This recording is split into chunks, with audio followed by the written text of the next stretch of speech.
নমস্কার বন্ধুরা, আমি আজকে আপনাদের সামনে নিয়ে এসেছি একটি নতুন ভিডিও।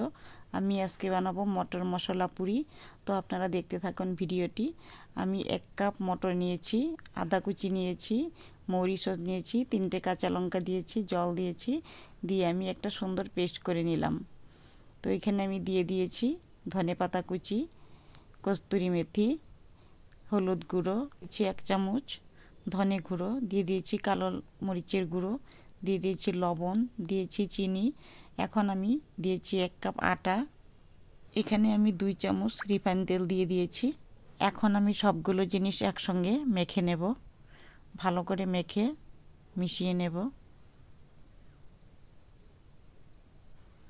এখানে আমি কোনো জল দিলাম না, শুধু মটরশুঁটিটা দিয়ে মেখে নিয়েছি।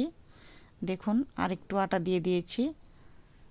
ডোটা শক্তও হবে না, বেশি নরমও হবে না, সেরকম করে মেখে নেব। তো এখানে আমি 8-9 মিনিট ভালো করে ডোটা মেখে নিয়েছি। এখন আমি একটা ঢাকা দিলাম, ঢাকাটা খুলে নিলাম। 10 মিনিট পর আমি আরেকটু মেখে নেব আটাটা। খুব সুন্দর করে মেখে একটি ডো তৈরি করব। এখন আমি আস্তে আস্তে লিচি কেটে নেব।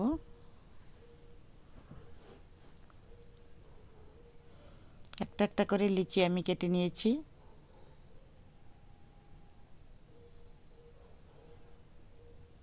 এখন আমি একটা একটা করে পুরি বেলে নেব।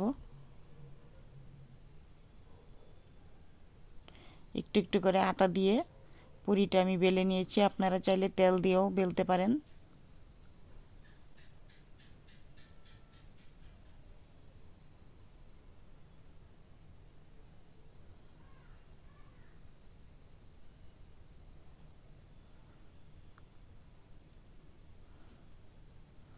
মশলা মটর পুরিটা খেতে খুবই ভালো লাগে, আপনারাও বানিয়ে নেবেন।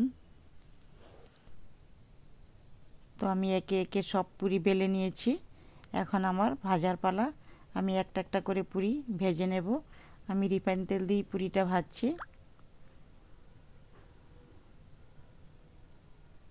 দেখুন কত সুন্দর ফুলে উঠেছে পুরিটা। তো আমি এক এক করে সব পুরি এইভাবে ভেজে নেব। আপনারা যে যেখান থেকে দেখছেন আমাকে একটি কমেন্ট করবেন। আমি সব পুরি ভেজে নিলাম। তো আপনারা ভালো থাকবেন, সুস্থ থাকবেন। আবার দেখা হবে আপনাদের সঙ্গে পরের ভিডিওতে। নমস্কার।